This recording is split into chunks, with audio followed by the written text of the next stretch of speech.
kuelekeza katika njia uipendayo. Basi Mungu akatende katika ile iliyo haki yako Baba.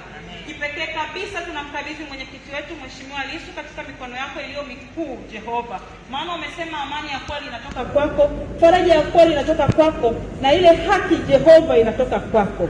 Tazama mwenyekiti wetu katika magumu yote amekuwa mtu mwema, asiyekasirika, asiyelalamika wala kusononeka katika mahakama hii hata alipopita katika magumu. Tazama mtu huyu tunamfananisha na Ayubu ambaye katika mapito yake magumu kabisa Jehova bado alikutukuza wewe, bado aliamini katika wewe Jehova. Na sisi pamoja naye tunashirikiana katika imani hiyo, tukiamini kwamba haki ya kweli inatoka kwako tu, wala si kwa wanadamu Jehova. Basi Mungu mwenye enzi uketi mahali pa juu, tunaitamalaki haki yako mahali hapa, na ile nguvu yako ipitayo nguvu za wanadamu, na ule ukuu wako unaotisha kama nini Jehova, ukaonekane katika mahakama hii Jehova, ili kila asikiaye na asomaye ajue kwamba yuko Mungu asiyetishwa na mtu yoyote, ajue kabisa ya kwamba yuko Mungu ambaye anaweza kubadilisha mambo ya dunia hii kwa sekunde chache. Basi Mungu mwenye enzi ukatamalaki, na haki yako ikaonekane na kuthibitika mbele za uso wa dunia. Amen.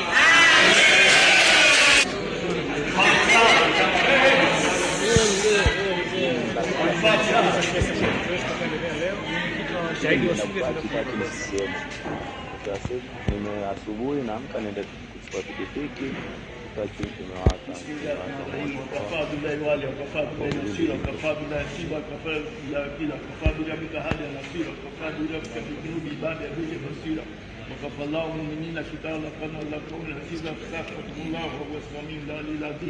na tafsiri hayo niliyosema. Anasema kwamba Mwenyezi Mungu, wewe peke yako unatosha kuwa shahidi, wewe peke yako unatosha kuwa wakili, wewe peke yako unatosha kuwa jaji. Mwenyezi Mungu, wewe ndio unaona dhulma na uonevu unaofanywa mwenyekiti wetu Tundu Lissu. Wewe ndio shahidi, wewe ndio kiongozi, wewe ndio mwenye nguvu za kila kitu.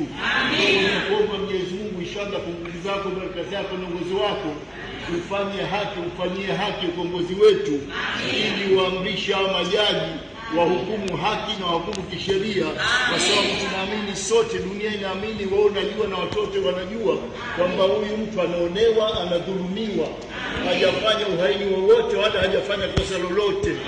Ukisomea historia yake tangu alipokuwa mdogo, kazi yake kusaidia watu wanyonge na maskini, na bado nia yake hata kulikomboa taifa hili, hata kuwasaidia maskini wa Tanzania. Kwa hivyo Mwenyezi Mungu, tunakuomba sote kwa pamoja umsaidie na umpatie haki yake ili aweze kuliongoza taifa hili. Kwa baraka za Mtume wetu Muhammad sallallahu alaihi wasallam, tunakuomba Mwenyezi Mungu tukubalie dua zetu. Amin.